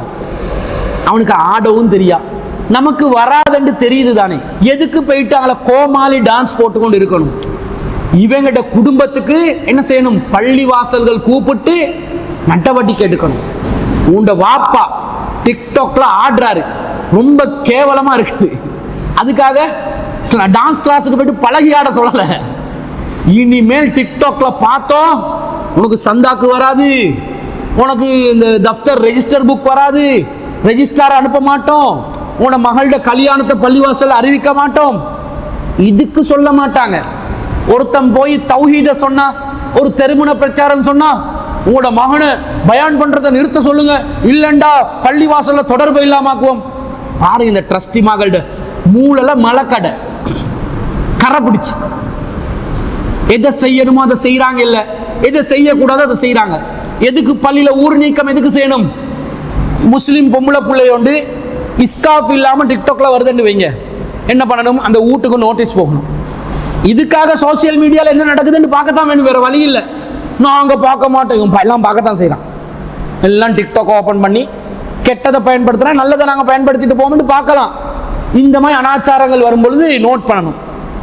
இவரா அபுனானோட மகளா, கூப்பிடு வாப்பவ, உன்ட மகள் முந்தானி இல்லாம ஆடுது, நீயும் பின்னுக்கு சப்போர்ட்டுக்கு டான்ஸ் பண்றாய், வாப்பாவும் சேர்ந்து தானே ஆடுறான். ஹிஜாப பேணல, பள்ளிவாசல தொடர்பு இல்லாம போயிடும். சந்தாக்கு தரமாட்டோம். எப்படியா சந்தாக்கு தர்றது? நீங்க பாட்டுக்கு ஆடுவீங்க, உங்களுக்கு சந்தாக்குல வச்சுக்கொண்டு நாங்க போகணுமா? இப்படி கேட்கலாமா இல்லையா? கேட்கணும், ஆனால் கேட்க மாட்டார்கள். இதுக்கெல்லாம் சிந்திக்க மாட்டாங்க, இதையெல்லாம் பார்க்க மாட்டாங்க.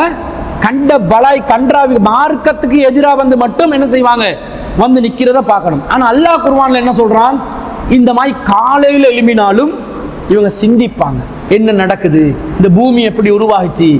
ரப்பனா மா ஹலக்த ஹாதா பாத்திலா, இறைவா இதனை பாத்திலாக படைக்கவில்லை, சுபஹானக நீ தூய்மையானவன், ஃபக்கினா அஸாபன்னார் நரக வேதனையிலிருந்து எங்களை பாதுகாத்திரண்டு அல்லாஹ் கிட்ட துஆ கேட்பாங்க. இது சூரத்து ஆல இம்ரான்ல 190வது வசனம் முதல் 200வது வசனம் வரைக்கும் ஒவ்வொரு நாளையும் எலும்பின உடனே நாங்கள் ஓத வேண்டிய துஆ வசனங்கள். இதை ஒவ்வொருத்தரும் ஓதணும். இதுல வருது. இதுல அல்லாஹ் என்ன சொல்றான், சிந்திக்க சொல்றான். என்னத்தை சிந்திக்க சொல்றான், உலகத்தில் இருக்கிற படைப்பினங்களை சிந்திக்க சொல்றான். ஏன் இன்னும் குர்ஆன் வசனங்கள் அல்லாஹ் சொல்றான். சூரத்துல் காசியால 87வது அத்தியாயத்தில் அல்லாஹ் சொல்றானா இல்லையா, அஃபலா யன்துரூன இலல் இப்லி கைஃப குலிகத், எப்படி ஒட்டகம் படைக்கப்பட்டுள்ளது என்பது அவர்கள் சிந்திக்க மாட்டார்களா.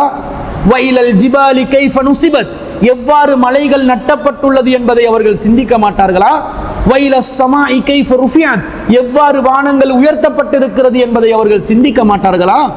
எப்படிடா வானம் மேல இருக்குது, ஏன் கீழே இடிஞ்சு விழல, எப்படி இந்த பூமி படைக்கப்பட்ட, எப்படி மலைகள் இருக்குது, மலைகளை குத்தி குத்தி அல்லாஹ் முளைகளாக இப்படி குத்தி வச்சிருக்கிறான், அது அசையாம நிக்குது. எப்படி இந்த ஒட்டகத்தை அல்லாஹ் படைச்சான், அது வித்தியாசமான ஒரு பிராணியா இருக்குது. இதெல்லாம் சிந்திக்கணும். மைண்டை சிந்திச்சு சிந்திச்சு இந்த உலகத்தில் உள்ள படைப்பினங்களை பத்தி சிந்திச்சு அல்லாஹ்வை நாங்கள் என்ன செய்யணும், நெருங்கணும். ஓ அல்லாஹ்ட வல்லமை இது, அல்லாஹ் இவ்வளவு அத்தாட்சியை வச்சுக்கிறான், இவ்வளவு டெக்னாலஜியை வச்சிருக்கிறான், இவ்வளவு சயின்ஸை வச்சிருக்கிறான், சுப்ஹான் அல்லாஹ்னு வார்த்தை வரணும். இதை கிறிஸ்டியன்காரன் செய்யறான். Oh my God, praise to God என்றான். எல்லாத்தையும் கண்டுபிடிச்சு, ஆனா வெளியே சொல்ல மாட்டான். அல்லாஹ்வை புகழுவான், ஆனா அவன் அல்லாஹ் என்ற பேர்ல ஜீசஸ் அண்டுவான். ஆனா முஸ்லிம்கள் அல்லாஹ்வை புரிஞ்சு வச்சிருக்கிறான், ஆனா அல்லாஹ் சிந்திக்க சொன்ன எதையுமே சிந்திக்க மாட்டான். இதையும் நாங்க சிந்திக்கணும். குர்ஆன்ல வந்த மற்றபடி அல்லாஹ் சொல்றான், குர்ஆன்ல வர்ற ஒவ்வொரு கருத்தையும் சிந்திக்க சொல்றான். சூரத்து முஹம்மத் 47வது அத்தியாயத்தில் 24வது வசனம், அஃபலா யததப்பரூனல் குர்ஆன், அவர்கள் குர்ஆனை சிந்திக்க மாட்டார்களா. அம் அலா குலூபின் அக்ஃபாலுஹா, அவர்களுடைய உள்ளங்களில் பூட்டுகள் தொங்க விடப்பட்டுள்ளனவா. சிந்திங்கப்பா, குர்ஆன் அல்லாஹ் சொல்றான். உள்ளம் லொக்கான்னு கேட்கிறான், ஹார்ட் லாக், ஹார்ட் பிரேக் என்றுவாங்க சில பேர்.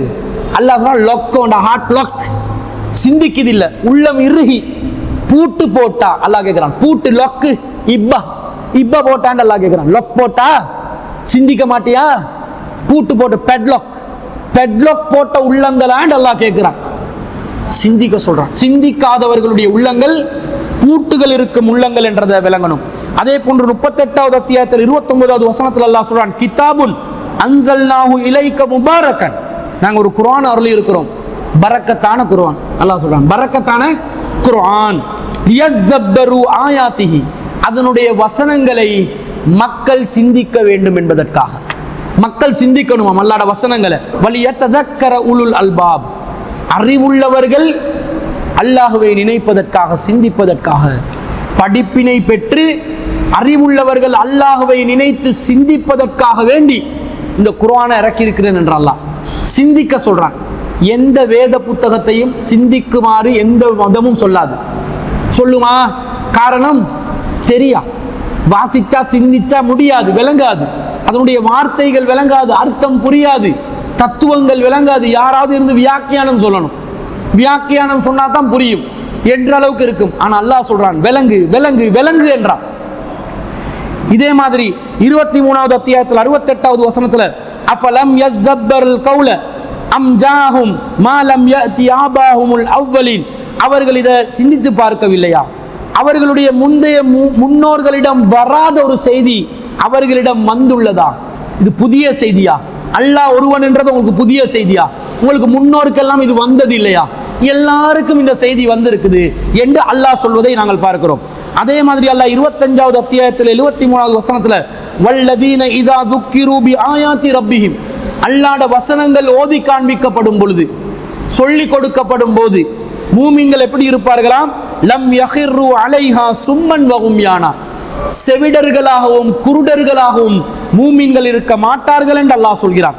அதே போன்று 17வது அத்தியாயத்தில் 41வது வசனத்துல, வலகது ஸர்ரஃப்னா ஃபீ ஆதல் குர்ஆனி லியذக்கரு, இந்த குர்ஆன்ல சிந்திப்பதற்கான அனைத்து விஷயங்களையும் நாங்கள் விளங்கப்படுத்தி இருக்கிறோம். வமா யஸீதுஹும் இல்லா நுஃபூரா, ஆனா அவர்கள் வெருண்டோடுவதை தான் அதிகமாக்கி கொண்டிருக்கிறார்கள், சிந்திக்காமல் இருக்கிறார்கள், வெருண்டோடுறாங்க. சிந்திக்க சொல்றான் அல்லாஹ். 3வது அத்தியாயத்துல 138வது வசனத்துல ஹாதா பயானுன் லின்னாஸ், இது அனைத்து மனிதர்களுக்கும் சென்றடைய வேண்டிய ஒன்று. வஹுதன், இது நேர்வழியாக இருக்கிறது. வமவ்இலத்துன் லில் முத்தகீன், இறையச்சம் உள்ளவர்களுக்கு இது ஒரு அறிவுரையாக இருக்கிறது என்று அல்லாஹ் சொல்றான். எல்லாருக்கும் தெளிவுபடுத்து. பயானா, குர்ஆன் என்பதே பயானா. பயான் என்றா என்ன? விளங்கப்படுத்துறது தானே. அல்லாஹ் குர்ஆனுக்கு சொன்ன இன்னொரு வார்த்தை என்னது? பயான். குர்ஆன் என்றாலே பயான், குர்ஆன் என்றாலே எல்லாருக்கும் விளங்கும் என்ற அர்த்தம் என்று அல்லாஹ் சொல்றதை பார்க்கிறோம். 4வது அத்தியாயத்தில் 82வது வசனத்தில் அல்லாஹ் சொல்றான், அப்பலா யததப்பரூனல் குர்ஆன், இவர்கள் இந்த குர்ஆனை விளங்க மாட்டார்களா? வலவ் கான மின் இந்தி கைரில்லா, அல்லாஹ் அல்லாதவர்களிடமிருந்து இது வந்திருந்தால் லவஜது ஃபீ இக்திலாஃபன் கஸீரா, இதிலே அவர்கள் பல முரண்பாடுகளை கண்டிருப்பார்கள். முரண்பாடு இல்லாத நேர்கோட்டில் பயணிக்கக்கூடிய நேரான கருத்துக்களை சொல்லக்கூடிய ஒரு குர்ஆனை நாங்கள் தந்திருக்கிறோம், சிந்தியுங்கள் என்றான். அப்ப நாங்கள் சிந்திச்சாலும் குர்ஆன் என்ன செய்யும்? விளங்கும். இப்போ உதாரணமாக அல்லாஹ் சொல்றான், அல்லாஹ் ஒருவன் என்பதை நீங்கள் விளங்குங்கள். அல்லாஹ் ஒருவன், அல்லாஹ் ஒருவன் என்றா இந்த உலகத்துல பல பேர் கடவுளா இருந்தா என்ன நடக்கும் சிந்திக்கணும். நாங்கள் பல பேர் கடவுளா இருந்தா அல்லாஹ் ஒருத்தன் தான் இருக்கிறான் என்றான். அவன் தான் ரப்பு என்றான், நிர்வகிப்பவன். அவன் தான் பராமரிப்பவன். அவன் தான் ஆட்சியின் அதிபதி என்றான். முல்கு மாலிகி யௌமித்தீன், நியாய தீர்ப்புனதுல அவன் தான் அரசன் என்றான். அவன் கைவசம் தான் ஆட்சி இருக்குது என்றான். இது 2 பேருக்கு கொடுத்தா சரி வருமா? நம்ம நாட்டில் ஜனாதிபதி அனுரையோட சேர்த்து இன்னொருத்தனை ஜனாதிபதி ஆக்கி விட்டா, ரணிலையும் ஜனாதிபதி ஆக்கி விடுவோம் என்று வைங்க, என்ன நடக்கும்? அன்ற கம்யூனிசம் பின்னுக்கு ஓட, ரணில் வந்து கேபிட்டலிசம் பின்னுக்கு ஓட, மனுஷரெல்லாம் எங்க போகணும்? மென்டலிசமுக்கு தான் போகணும். எல்லாம் பைத்தியக்கார ஹாஸ்பிட்டலுக்கு போயிட்டு இருக்க வேண்டி வரும். 2 ஜனாதிபதி இருந்தா, ஒரு பிரின்சிபல் ஒருத்தர் இருக்கிறார் ஒரு ஸ்கூலுக்கு, ஒரு அதிபர். வைஸ் பிரின்சிபலை போட்டாலே கரைச்சல். பார்த்தீங்களா? வைஸ் பிரின்சிபலுக்கும் சண்டை போடுறதான் எப்பயுமே. உள்ளுக்குள்ள கோல்ட் வார் நடக்கும். அவக்கு இவ இழுப்பது. பிரின்சிபல் எப்பயுமே அவ வந்து கெத்தா வச்சு கொள்றதுக்கு பேசும்போதும் ஒரு விதமான உயர்ந்த ரகத்தோட தான். வயசு கிட்ட சரியா அட்வைஸ் எடுக்கிறது இல்லை. ஏண்டா வயசு தலையில வந்து நின்றும். அந்த பயம், வயசை வச்சாலே இந்த அளவுக்கு பயம் இருக்குது. அப்ப துணையா, அல்லாஹ்க்கு துணையா யாரையாவது வச்சா அல்லாஹ்க்கு பயம்ன்றது இல்லை, நிர்வாகம் சரியா வராது. அல்லாஹ்க்கு ஒரு மகனை பெத்தெடுக்கிறது பெரிய வேலையா? அல்லாஹ் நாடினால் பெரிய விஷயம் இல்லை. ஆனா அல்லாஹ் சொல்றான், அல்லாஹ்க்கு மகன் இருந்தா என்ன நடக்கும்? இந்த பூமியோட சிஸ்டம் நிர்வாகம் எல்லாம் மாறும். வலவுக்கான மிந்தூனிகி ஆலியா, அவன் அல்லாத வேறு கடவுள்கள் இருந்திருந்தால் என்ன செய்வாங்க? ஒவ்வொருத்தரும் அவங்க படைச்சதை எடுத்துக்கொண்டு அங்கங்க ஓடி இருப்பாங்க. இப்ப செவ்வாய் கிரகத்தை படைச்சது ஒரு கடவுள் என்று சொன்னா, பூமியை படைச்சது இன்னொரு கடவுள் என்று சொன்னா, அல்லது சூரியனை படைச்சது இன்னொரு கடவுள் என்றா கருத்து வேறுபாடு வந்துச்சுன்னு வைங்க. சூரியனை படைச்ச கடவுள் சொல்லுவாரு, எனக்கு உங்களோட கூட்டு சேராது, நான் போறேன் வேறொரு இடத்துக்கு. சூரியன் எடுத்து போனா பூமியில உள்ள எங்களுக்கு எல்லாம் கூதல் வந்து குளிர் வந்து செத்து போயிடுவோம். இப்போ பூமியோட கடவுள் என்ன பண்ணுவாரு? டே, ஏண்ட மக்களுக்கு வெளிச்சம் வேணும். சூரியனை படைச்ச கடவுள் கிட்ட, சூரிய கடவுளே கொஞ்சம் வெளிச்சம் தாயா, ஏண்ட மக்கள் எல்லாம் குளிர் தாங்க முடியாமல் சாக போறாங்கயா அப்படின்வா. போ தர முடியாது, உனக்கும் எனக்கும் டூ வேண்டுவார் அவர்.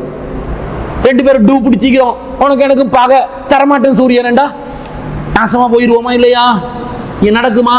எல்லாம் ஒரு சிஸ்டம்ல ஓடுது. அந்த மொத்த யூனிவர்ஸ் மில்கி வேலை, அதே மாதிரி அந்த சூரிய குடும்பம், அது கணக்கா ஒரு லைன்ல ஓட்டத்துல ஒவ்வொரு இடத்துலையும் சரியா அது ஸ்டேபிளா நின்று கொண்டு ஒவ்வொரு இடத்துலையும் பயணிச்சு கொண்டு இருக்குது. ஒன்று பிடுங்கி போச்சுன்னு வைங்க, எல்லாம் என்ன செய்யும்? முட்டி மோதும். அப்ப இது ஆளாளுக்கு கொடுத்தா இப்ப சரி வராது. அதைத்தான் அல்லாஹ்வும் சொல்றான், வேறு கடவுள்கள் இருந்தா அவங்க படைச்சதை அவங்க எடுத்து போவாங்க. ஆமா, பிரச்சனை வரும். ஒரு பிரின்சிபலுக்கு வைஸ் பிரின்சிபல் இருக்கும் போதே பிரச்சனை, சமமா இன்னொரு பிரின்சிபலை போட்டா பிரச்சனை டபுள் ஆகிரும், சரி வராது. ஒரு பள்ளிக்கு தலைவர், ஒரு தலைவர் 2 தலைவராக்கினா, ஒரு தலைவர் கோழி கஞ்சி எண்டுவார், இன்னொரு தலைவர் பால் கஞ்சி எண்டுவார். மொத்தமா கஞ்சாயிரும். ரமலானே விஷயம் மாறிடுமா? டிசிஷன் எடுக்கலுமா? ஏலா. ஒரு குடும்பத்துல பொண்டாட்டிக்கு முடிவெடுக்கிற உரிமை கொடுத்து மாப்பிள்ளைக்கு முடிவெடுக்கிற உரிமை கொடுத்தா 2 பேரும் என்ன செய்வாங்க? கூடிய சீக்கிரம் தலாக் பண்ணிடுவாங்க. ஏன்? முடிவெடுக்கிற டிசிஷன் எடுக்கிற அதிகாரத்தை எல்லாம் ஆணுக்கு கொடுக்குறான். மசூரா பண்ணிக்கொள்ளலாம், முடிவு அங்க நீ எடு. ஏன்னா ஒரு இடம் தான் முடிவெடுக்கிற இடமா இருக்கணும். எண்டெல்லாம் மேனேஜ்மெண்ட் எல்லாம் வச்சிருக்கிறான். இதை சிந்திக்கணும், அல்லாட வல்லமையை விளங்கணும். அல்லாஹ் சொல்றான், சனுரீஹிம் ஆயாத்தினா ஃபில் ஆஃபாகி, பூமியில் பல பாகங்களில் நம்முடைய அத்தாட்சிகளை நாம் வைத்திருக்கிறோம். ஹத்தா யதபய்யன லஹும் அன்னவுல் ஹக்கு, அல்லாஹ் அவன் ஒருவன் தான் என்பதை விளங்கிக் கொள்வதற்காக வேண்டி பூமியில் பல பாகங்களில் பல அத்தாட்சிகளை அல்லாஹ் வைத்திருப்பதாக சொல்கிறான். அல்லாஹ் ஒருத்தர் என்று விளங்குறதுக்காக அத்தாட்சி வச்சிருக்க. இதை சிந்திக்கணும். பெர்முடா ட்ரையாங்கிள் என்று ஒன்று இருக்குது, கேள்விப்பட்டு இருக்கிறீங்களா? பெர்முடா ட்ரையாங்கிள் என்னடா நடக்குது? அதுக்கு மேலால எது போனாலும் காணாம போகுது. என்ன ஆட்சி? ஒரே பூமி, ஒரே நிலம், ஒரே கோள்.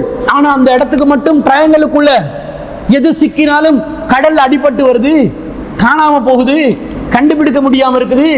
சிந்திக்கணும். அங்க ஏதோ ஒரு ஈர்ப்பு விசை ஒன்று இருக்குது, ஏதோ ஒன்று இல்லாமக்கிற பவர் இருக்குது. சாதாரண இடங்கள்ல அந்த பவர் இல்ல, இயற்கையா வந்திருந்தா அந்த இடத்துக்கும் அந்த பவர் வந்திருக்க கூடாது. அப்ப அல்லாஹ் என்ன செஞ்சிருக்கிறான்? உருவாக்கி இருக்கிறான். டெட் சி ஒன்று இருக்குது. டெட் சி கேள்விப்பட்டு இருக்கிறீங்களா? அந்த டெட் சீல எல்லாம் மிதங்கும், கீழே போவாது. எல்லாரும் சாதாரணமா நாங்க நீச்சல் அடிக்க தேவையில்ல, சும்மா போயிட்டு டெட் சீல படுத்தாலே போதும், எங்களை மிதக்கி கொண்டு இருக்கும் டியூப் இல்லாம.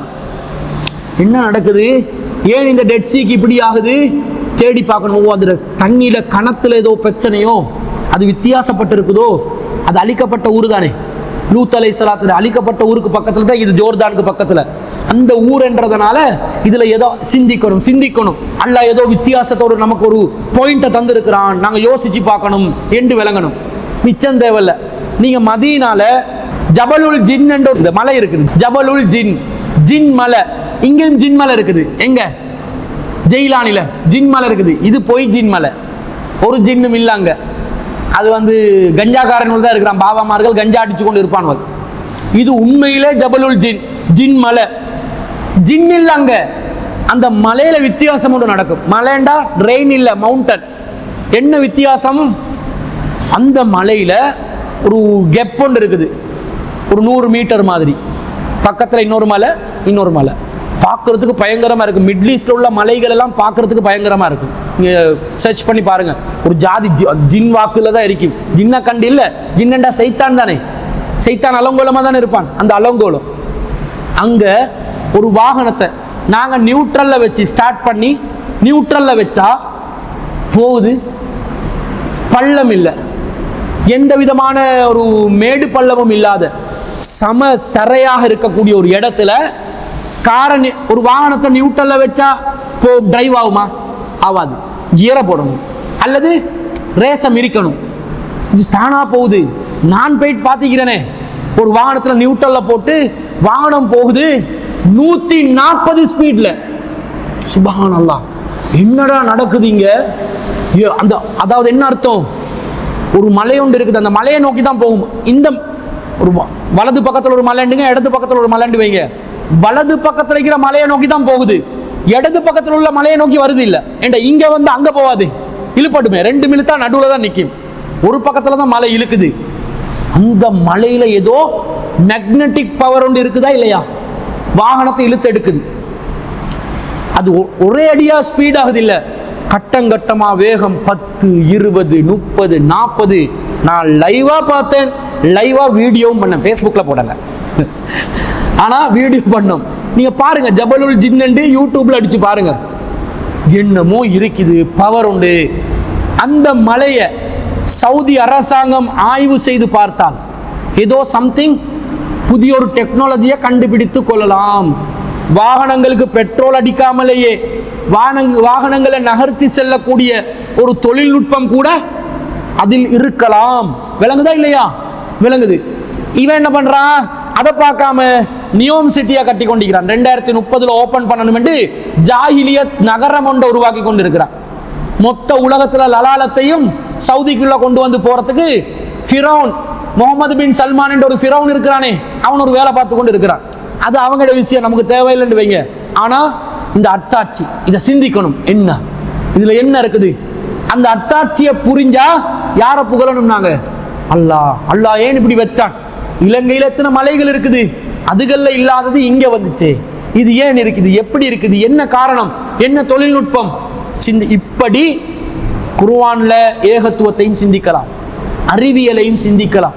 சட்டதிட்டங்களை நபியுடைய விளக்கத்துல விளங்கணும், இபாதத்துகளை நபியுடைய இபாதத் என்னென்று விளங்கும், நபியுடைய சொல்லின் விளக்கத்தில் விளங்கலாம். இப்படி குர்ஆன 2 வழிமுறைகள்ல விளங்கலாம். இப்ப சொல்லுங்க, குர்ஆன் விளங்காதா? எல்லாருக்கும் விளங்கும், எந்த மொழி பேசுறவனுக்கும் விளங்கும். டிரான்ஸ்லேட் பண்ணி கொடுங்க, விளங்கும். டிரான்ஸ்லேட் பண்ண முடியாது, குர்ஆன விளங்கினா வழி தவறி சென்று விடுவோம், வழிகேட்டுக்கு சென்று விடுவோம் என்று முஸ்லிம் அல்லாதவர்கள் சொல்லவில்லை. முஸ்லிம்கள்ல சுன்னத் வல் ஜமாஅத் என்று சொல்லக்கூடியவர்கள் சொல்லிக் கொண்டிருக்கிறார்கள். குர்ஆனை படித்தால் வழி தவறி விடுவோம், மூளை குழம்பி விடும், வழிகேட்டுக்கு சென்று விடுவோம், எனவே படிக்காதீர்கள், வாசிக்காதீர்கள் என்று சொல்லிக் கொண்டிருக்கிறார்கள். இது சரியா? குர்ஆன் வழி கெடுக்குமா, நேர் வழி காட்டுமா என்றதை இன்ஷா அல்லாஹ் நாளைய தினம் பார்ப்போம். அதற்கு பிறகு தொடர்ச்சியாக தஃப்சீர்களையும் பார்ப்போம் இன்ஷா அல்லாஹ். சுப்ஹானக அல்லாஹும்ம வ பிஹம்திக அஷ்ஹது அல்லா இலாஹா இல்லா அன்த அஸ்தக்ஃபிருக வ அத்தூபு இலைக்.